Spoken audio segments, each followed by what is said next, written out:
যুদ্ধবিরতি মার্কিন প্রস্তাব পর্যালোচনা করছে হামাস, চায় স্থায়ী সংঘাত বন্ধ, সব ইসরায়েলি সেনা প্রত্যাহার, একদিনে নেতানিয়াহু বাহিনী তাণ্ডবে নিহত শতাধিক।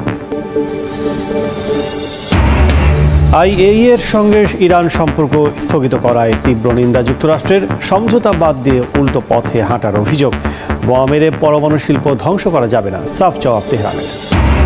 মার্কিন সহায়তা স্থগিত করায় ইউরোপের সঙ্গে যৌথ অস্ত্র উৎপাদনের চেষ্টায় কিয়েভ, রাশিয়ায় 30,000 সেনা পাঠাচ্ছে উত্তর কোরিয়া, দাবি ইউক্রেনের। কারাগারে বসে কঠোর আন্দোলনের ডাক ইমরান খানের, আশুরার পর পাকিস্তানিদের রাস্তায় নামার আহ্বান, সরকার বিরোধী বিক্ষোভের ঘোষণা পিটিআইয়ের। এবং ইন্দোনেশিয়ার বালি উপকূলে 65 জন আরোহী নিয়ে ফেরিডুবি, দুজনের মৃত্যু, জীবিত উদ্ধার 20, এখনও নিখোঁজ 43, চলছে উদ্ধার অভিযান। যুক্তরাষ্ট্রের দেয়া যুদ্ধবিরতির প্রস্তাব পর্যালোচনা করছে হামাস, তবে যুদ্ধের স্থায়ী অবসান ও গাজা থেকে সব ইসরায়েলি সেনা সরিয়ে নেয়ার বিষয়টি চুক্তিতে রাখার দাবি জানিয়েছে গোষ্ঠীটি। এদিকে যুদ্ধবিরতির বিষয়ে অগ্রগতি হলেও থেমে নেই উপত্যকার ফিলিস্তিনিদের ওপর দখলদার বাহিনীর বর্বরতা। ইসরায়েলি হামলায় গাজায় একদিনে প্রাণ হারিয়েছেন 111। অন্যদিকে হামাসের হামলায় এক ইসরায়েলি সেনা নিহত হয়েছে বলে জানা গেছে, আহত হয়েছেন বেশ কয়েকজন। ইসরায়েলি বিমান হামলায় আবারও রক্তাক্ত ফিলিস্তিনের গাজা উপত্যকা। বুধবার দখলদার বাহিনীর গোলাবর্ষণে প্রাণ গেছে আরও শতাধিক ফিলিস্তিনির। হাসপাতাল সূত্র জানায়, নিহতদের মধ্যে বেশ কয়েকজন ছিলেন যারা ত্রাণ বিতরণ কেন্দ্রে সহায়তা পাবার অপেক্ষায় ছিলেন। আল জাজিরার তথ্য বলছে, শুধু গত 5 সপ্তাহেই গাজায় খাবার সংগ্রহের সময় ইসরায়েলি হামলায় নিহত হয়েছেন 6 শতাধিক ফিলিস্তিনি। চলমান সংঘাতে মানবিক সহায়তা কার্যক্রমও পড়েছে চরম হুমকির মুখে। বিশ্ব স্বাস্থ্য সংস্থা জানায়, গাজা থেকে জর্ডান ও তুরস্কে চিকিৎসা নিতে যাওয়া শিশু ও স্বজনদের বহনকারী গাড়ি বহরের পাশে হামলা হলে ক্ষতিগ্রস্ত হয় অ্যাম্বুলেন্স ও বাস। কেউ আহত না হলেও পরিস্থিতি চরম আতঙ্কজনক ছিল বলে জানান সংস্থাটির প্রধান। বলেন, এখনও 10,000-এর বেশি মানুষ চিকিৎসার জন্য গাজার বাইরে পাঠানোর অপেক্ষায় আছেন, তবে পরিস্থিতি খুবই উদ্বেগজনক। গাজার উত্তরাঞ্চলে হামাসের সঙ্গে তীব্র লড়াইয়ে ইসরায়েলি সেনা নিহতের খবর পাওয়া গেছে। দখলদার বাহিনীর দাবি, সুজাইয়া এলাকায় একটি ট্যাঙ্কে হামলা চালালে আর্মার্ড কোরের 82তম ব্যাটালিয়নের সদস্য নিহত হন, আহত হন বেশ কয়েকজন। এমন পরিস্থিতিতে হামাস নির্মূল করে সব জিম্মিকে মুক্ত করা হবে বলে আবারও মন্তব্য করেছেন ইসরায়েলি প্রধানমন্ত্রী বিনিয়ামিন নেতানিয়াহু। এদিকে ফিলিস্তিনের স্বাধীনতাকামী সংগঠন হামাস বলেছে, যুক্তরাষ্ট্রের দেয়া যুদ্ধবিরতির প্রস্তাব তারা পর্যালোচনা করছেন, তবে সংগঠনটি চায় চুক্তিতে যুদ্ধের স্থায়ী অবসান ও গাজা থেকে সব ইসরায়েলি সেনা সরিয়ে নেয়ার বিষয়টি থাকতে হবে। গাজায় চলমান গণহত্যায় ইসরায়েলকে সহায়তা করছে মার্কিন প্রতিষ্ঠান মাইক্রোসফট, আলফাবেট ও অ্যামাজন। জাতিসংঘের বিশেষ দূত ফ্রান্সেস্কা আলবানিজের প্রকাশিত প্রতিবেদনে উঠে এসেছে চাঞ্চল্যকর এসব তথ্য। এছাড়াও তালিকায় রয়েছে ইতালির লিওনার্দো এসপিএ, জাপানের FANUC কর্পোরেশন সহ আরও 48টি প্রতিষ্ঠান, যেগুলো নানাভাবে সহায়তা করছে দখলদার ইসরায়েলকে। অবরুদ্ধ গাজা ও অধিকৃত পশ্চিম তীরে নিযুক্ত জাতিসংঘের বিশেষ দূত ফ্রান্সেস্কা আলবানিজ এক নতুন প্রতিবেদন প্রকাশ করেছেন। এতে এমন অনেক প্রতিষ্ঠানের নাম উল্লেখ করা হয়েছে যারা ফিলিস্তিনি জনগণকে বাস্তুচ্যুত করা ও গাজায় চলমান গণহত্যায় ইসরায়েলকে সহায়তা করছে। প্রতিবেদনটি জেনেভায় উপস্থাপন করার কথা রয়েছে। এতে 48টি প্রতিষ্ঠানের নাম সরাসরি উল্লেখ করা হয়েছে, যার মধ্যে রয়েছে যুক্তরাষ্ট্র ভিত্তিক মাইক্রোসফট, গুগলের মূল প্রতিষ্ঠান অ্যালফাবেট ও অ্যামাজন। এই তদন্তের অংশ হিসেবে 1000-এর বেশি কর্পোরেট প্রতিষ্ঠানের একটি ডাটাবেস তৈরি করা হয়েছে। প্রতিবেদনে বলা হয়, ইসরায়েলের এই চিরস্থায়ী দখলদারিত্ব অস্ত্র প্রস্তুতকারক ও বড় প্রযুক্তি প্রতিষ্ঠানগুলোর জন্য পরীক্ষা নিরীক্ষার আদর্শ ক্ষেত্র হয়ে উঠেছে। এসব বড় প্রতিষ্ঠান এখন শুধু ইসরায়েলের দখলদারিত্বে যুক্ত নয়, বরং গণহত্যার অর্থনৈতিক কাঠামোর অংশ হয়েছে। ফিলিস্তিনিদের বায়োমেট্রিক তথ্য সংগ্রহ, সংরক্ষণ এবং সরকারি ব্যবহারে সহায়তা করে ইসরায়েলের বৈষম্যমূলক ব্যবস্থাকে শক্তিশালী করেছে। মাইক্রোসফট, অ্যালফাবেট ও অ্যামাজন ইসরায়েলকে তাদের ক্লাউড ও কৃত্রিম বুদ্ধিমত্তা ভিত্তিক প্রযুক্তিগুলোর প্রায় পূর্ণাঙ্গ সরকারি ব্যবহারের সুযোগ দিয়েছে। এছাড়া যুক্তরাষ্ট্র ভিত্তিক সফটওয়্যার প্রতিষ্ঠান পালান্ট্রি টেকনোলজিস 2023 সালের অক্টোবরে গাজায় যুদ্ধ শুরুর পর থেকে ইসরায়েলি সেনাবাহিনীকে প্রযুক্তিগত সহায়তা বৃদ্ধি করেছে। প্রতিবেদনে ইসরায়েলের দখলদারিত্বকে ঔপনিবেশিক বর্ণবাদী পুঁজিবাদ এর একটি দৃষ্টান্ত হিসেবে অভিহিত করা হয়েছে। এতে বলা হয়, সেখানে কর্পোরেট প্রতিষ্ঠানগুলো অবৈধ দখল থেকে মুনাফা অর্জন করছে। 2023 সালের 7 অক্টোবর গাজায় ইসরায়েলের নির্বিচার হামলা শুরু হওয়ার পর থেকে এই অর্থনীতির অংশীদার প্রতিষ্ঠানগুলো আরো গভীরভাবে যুক্ত হয়ে পড়েছে।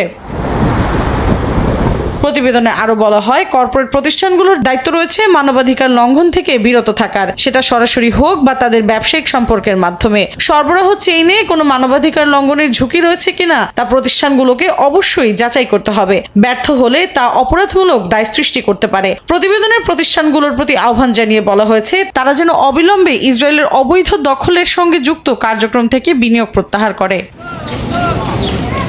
2024 সালে আলবানিজ এক বিশেষ প্রতিবেদনে বলেছিলেন, গাজায় ইসরায়েলি কর্মকাণ্ড গণহত্যার পর্যায়ে পড়ার যৌক্তিক ভিত্তি রয়েছে। এর কারণ এই গণহত্যা অনেকের জন্য লাভজনক হয়ে দাঁড়িয়েছে। ইতালির লিওনার্দো এসপিএ ইসরায়েলের সামরিক খাতে অন্যতম যোগানদাতা হিসেবে তালিকাভুক্ত এবং জাপানের FANUC কর্পোরেশন অস্ত্র তৈরি রোবোটিক যন্ত্রপাতি সরবরাহ করে।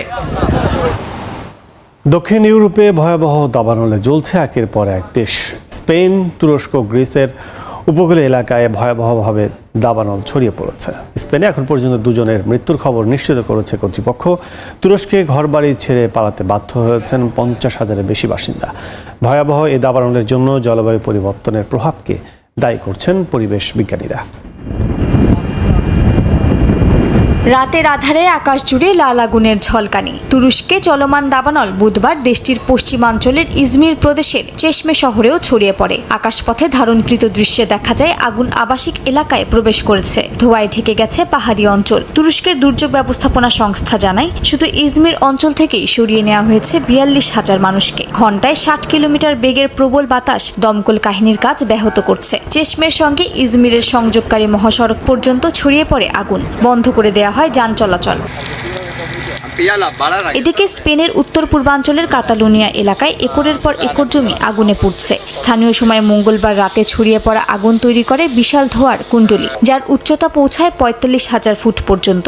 আগুনে পুড়ে গেছে অন্তত 6,500 হেক্টর জমি, যার বেশিরভাগই শস্যক্ষেত। দাবানল থেকে বাঁচতে পালানোর সময় প্রাণ হারান কয়েকজন কৃষক। স্থানীয় কর্তৃপক্ষ 14,000 বাসিন্দাকে ঘরের ভেতরে থাকার নির্দেশ দেয়। হঠাৎ আসা এক পশলা বৃষ্টি পরিস্থিতি কিছুটা নিয়ন্ত্রণে আনে। একই দিনে দাবানলের কবলে পড়ে গ্রিসের পর্যটন দ্বীপ ক্রিট। দক্ষিণ পূর্ব উপকূলে ইয়েরাপেত্রা অঞ্চলে আগুন লাগার সঙ্গে সঙ্গে দ্রুত ছড়িয়ে পড়তে থাকে। 4টি গ্রাম ও পর্যটন কেন্দ্র খালি করে দেওয়া হয়। স্থানীয় টিভি চ্যানেলে সম্প্রচারিত ফুটেজে দেখা যায় কয়েকটি বসতবাড়িও আগুনে ক্ষতিগ্রস্ত হয়েছে। দমকল বাহিনী জানায়, প্রচণ্ড বাতাসে নিভে যাওয়া আগুন বারবার জ্বলে ওঠে। দেশটির রাজধানী এথেন্স থেকে নৌ ও বিমানপথে পৌঁছায় অতিরিক্ত ফায়ার ইউনিট।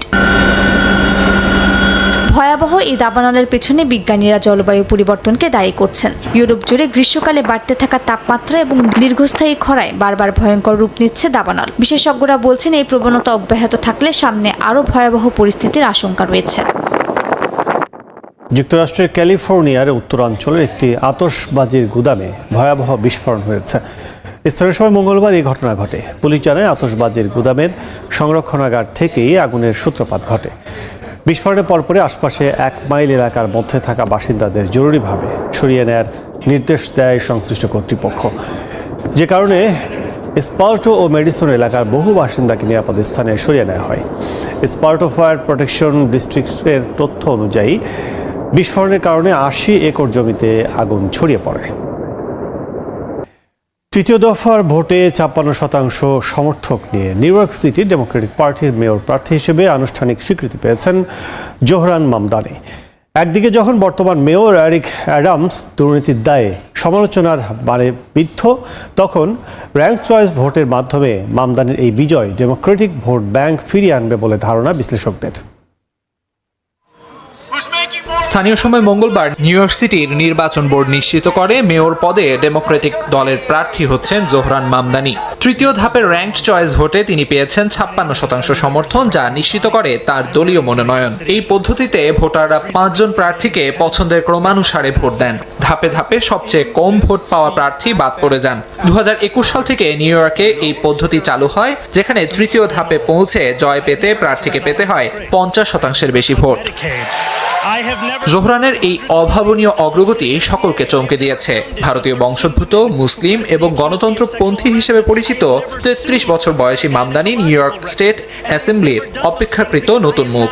অথচ এই প্রাইমারিতে তিনি হারিয়েছেন অভিজ্ঞ মধ্যপন্থী রাজনীতিক ও সাবেক গভর্নর অ্যান্ড্রু কুমোকে। পরে ফোন করে জোহরানকে শুভেচ্ছা জানিয়ে প্রতিযোগিতা থেকে সরে দাঁড়ানোর ঘোষণা দেন কুমো। যদিও ভবিষ্যতে তিনি স্বতন্ত্র প্রার্থী হিসেবে লড়বেন কিনা সে বিষয়ে কিছু বলেননি।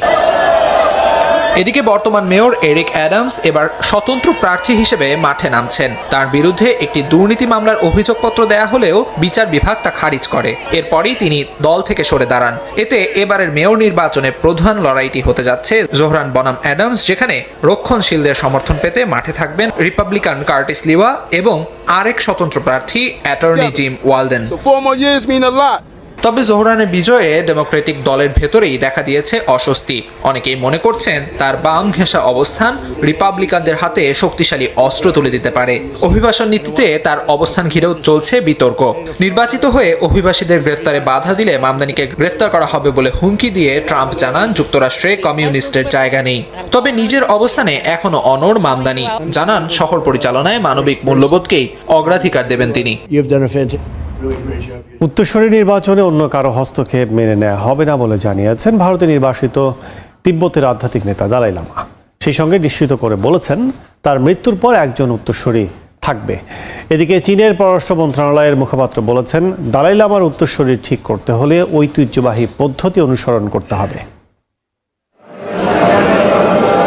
নির্বাসিত তিব্বতী ধর্মগুরু এবং বৌদ্ধ ধর্মের আধ্যাত্মিক নেতা দালাই লামা নিশ্চিত করলেন মৃত্যুর পর তার উত্তরসূরি থাকবে। ভারতের উত্তরাঞ্চলের ধর্মশালায় বসবাসরত এ নেতা বলেন, ভবিষ্যতে তার পুনর্জন্মকে স্বীকৃতি দেওয়ার একমাত্র অধিকার রাখে গাদেন ফুদ্রং ট্রাস্ট, যা তিনি নিজেই প্রতিষ্ঠা করেছেন। তিনি আরও বলেন, এই বিষয়ে হস্তক্ষেপ করার অধিকার কারও নেই। এদিকে ১৯৫০ দশকে তিব্বত দখল করে নেওয়া চীন জানায় দালাই লামার উত্তরসূরি হতে হলে তা কেন্দ্রীয় সরকারের অনুমোদিত হতে হবে। চীনের পররাষ্ট্র মন্ত্রণালয়ের মুখপাত্র বলেন, দালাই লামার উত্তরসূরি চিহ্নিত করতে হলে সোনার পাত্রে লটারি নামের ঐতিহ্যবাহী পদ্ধতি অনুসরণ করতে হবে। এই পদ্ধতির সূচনা হয়েছিল ১৭৯২ সালে এবং অতীতে ৩ জন দালাই লামার উত্তরসূরি নির্ধারণে এটি ব্যবহৃত হয়েছে। ৮৯ বছর বয়সী দালাই লামা বর্তমানে ভারতে নির্বাসনে রয়েছেন। ১৯৫৯ সালে চীনা দমন নীতির বিরুদ্ধে বিদ্রোহের পর তিনি তিব্বত ছেড়ে ভারতে আশ্রয় নেন। তখন থেকে তিনি তিব্বতের স্বাধীনতা ও ধর্মীয় অধিকার রক্ষার আন্দোলনে বিশ্বব্যাপী মুখপাত্র হিসেবে পরিচিত। তবে বেইজিং দালাই লামাকে একজন বিচ্ছিন্নতাবাদী বলে বিবেচনা করে। দেশটির দাবি, দালাই লামার কোনো অধিকার নেই তিব্বতী জনগণকে প্রতিনিধিত্ব করার। যুক্তরাজ্যের ফিলিস্তিনপন্থী সংগঠন প্যালেস্টাইন অ্যাকশনকে সন্ত্রাসী সংগঠন হিসেবে আখ্যা দিয়েছে ব্রিটিশ পার্লামেন্ট। এর প্রতিবাদে ডাউটিং স্ট্রিটে বিক্ষোভ করেছে শত শত মানুষ। একই দিন গাজায় যুদ্ধবিরতির দাবিতে বিক্ষোভ হয়েছে ইসরায়েলের তেল আবিবে। এদিকে সরকার বিরোধী বিক্ষোভে উত্তাল সার্বিয়ায় আন্দোলনকারীদের সঙ্গে পুলিশের ব্যাপক সংঘর্ষ হয়েছে।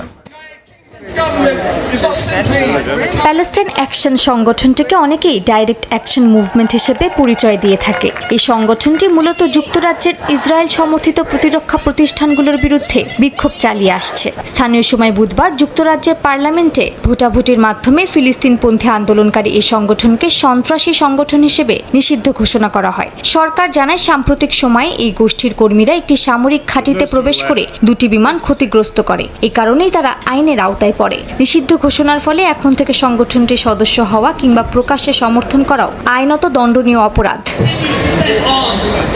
নিষেধাজ্ঞার বিরুদ্ধে বুধবার সন্ধ্যায় লন্ডনের ডাউনিং স্ট্রিটে বিক্ষোভ করেন শত শত আন্দোলনকারী। গাজায় ইসরায়েলি আগ্রাসনের বিরুদ্ধে বিভিন্ন স্লোগানে উত্তাল হয়ে ওঠে রাজপথ। বিক্ষোভকারীদের দাবি, নিষেধাজ্ঞা দিয়ে সরকার সমস্যাকে আরও জটিল করছে।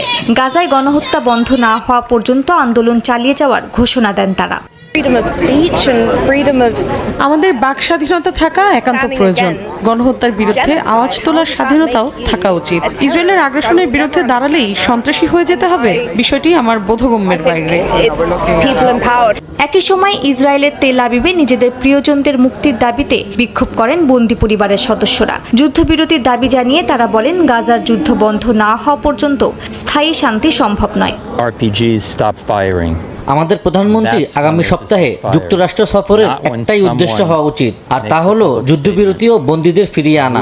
একজন একজন করে নয়, বরং একসঙ্গে 50 জন বন্দীকেই ফিরিয়ে আনতে হবে। এদিকে সার্বিয়ার বেলগ্রেডে বুধবার রাতে বিক্ষোভকারীদের সঙ্গে পুলিশের সংঘর্ষ হয়। আটক আন্দোলনকারীদের মুক্তির দাবিতে রাস্তা অবরোধ করলে পুলিশ লাঠিচার্জ করে। বিক্ষোভকারীরা পুলিশের দিকে চেয়ার ছুড়লে পরিস্থিতি আরও উত্তপ্ত হয়ে ওঠে। গেল শনিবারের সহিংস বিক্ষোভের ঘটনায় 77 জনকে গ্রেপ্তার করে পুলিশ।